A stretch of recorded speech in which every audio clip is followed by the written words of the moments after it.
the truth. I was giving an example to a friend, and he always laughs at this example. But I feel that if you're going to, how do I put it?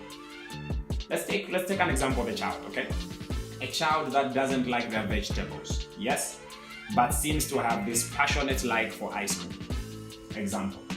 I always tell my friends, and I was telling this particular friend, that if you could find a way to create a vegetable flavored ice cream with all the nutrients of vegetable being found, shaped, and presented as if it were ice cream, at that point in time, what you would be doing is giving this child all the benefits of what vegetable is, but in the appearance of ice cream, okay?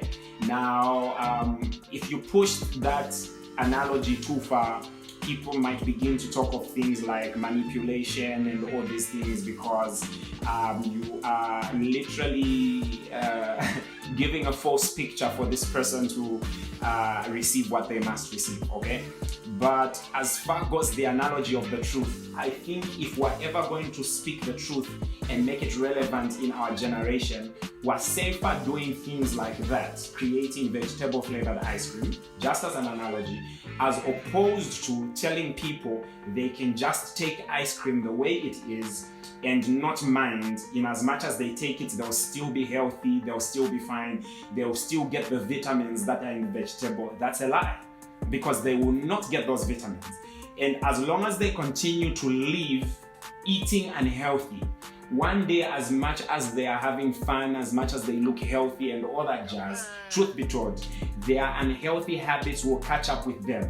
The truth of what their intake has been will catch up with them. And one day when they need to have a checkup, they will find that because they diluted or they deleted the truth, they do not have the benefit of the truth. You cannot dilute the truth, you cannot delete the truth and still have the benefits of the truth. You cannot begin to find ways to remove Jesus from the picture like he's not the truth. I've been quoting John 14 verse 6 and keep saying that he is the way, he is the truth.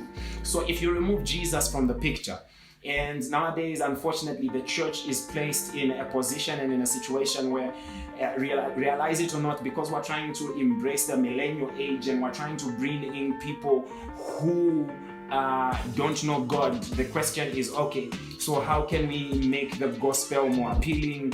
How can we make church seem more appealing? And what we begin to do now is this.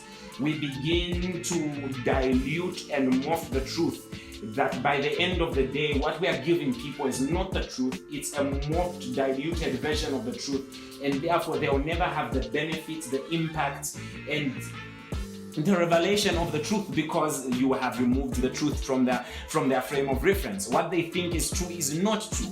So for you who is a propagator of truth, whatever your truth might be, for you who stands on any platform to reach out to people and give information, for you who's a conduit of God that God uses to pass on a message through, I'm here to tell you today, don't dilute the truth.